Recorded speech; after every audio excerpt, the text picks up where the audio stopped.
Okay, so for regression, we would do analysis, regression, linear regression.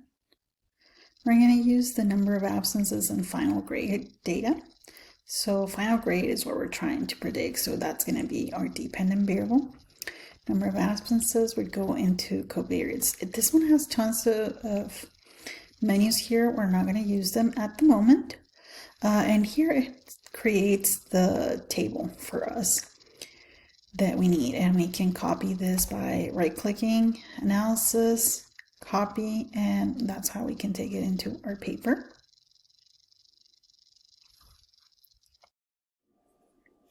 So now we're going to look at the output. So we have one table that's called model fit measures, and this R is the same as our correlation. Note that jamovi doesn't really print the, if this was negative, it would not have a negative here. It kind of does the absolute value.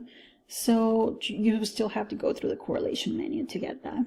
Then it has the R square. So there's one way of finding that, which is 0.944. We would square that and it would give us 0.892. And this would be our R square, which is the variance explained.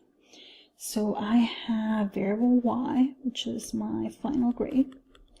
And then I have variable X, which is absences. So that's how much absences explains of the final grade, which is 89%. Like the highest could be like 100. That's a lot. It's explaining a lot. And then if we're doing like multiple regression, we would have like multiple variables, maybe GPA, you know, other things that you could add to this. Just not right now. Over here, we're going to have the intercept. So that's exactly what we, well, I think ours was rounded, was like 0.3, but it's pretty close. So normally we don't, in the table, we don't focus a lot in the intercept. What we focus on is the number of absences. Why the number of absences?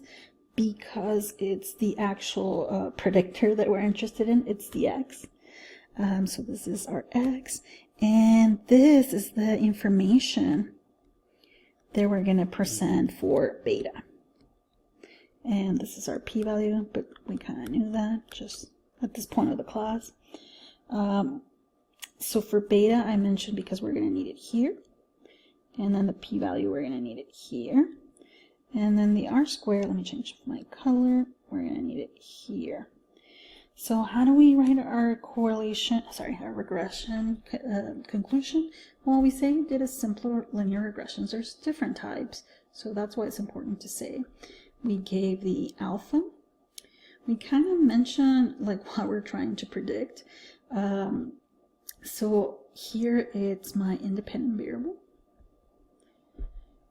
And it was statistically significant. How do I know it was statistically significant? From the p-value, I compare it to alpha 0.05 or whatever I gave you in the problem.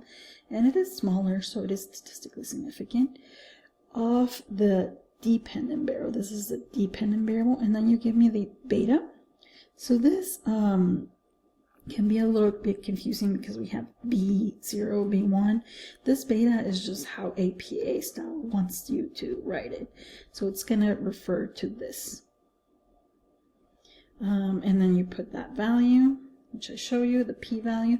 Then you're going to talk about the R square. So the R square is the value that you have in the table. And then I usually ask you for a prediction. In this case, I ask for a prediction for 10 absences.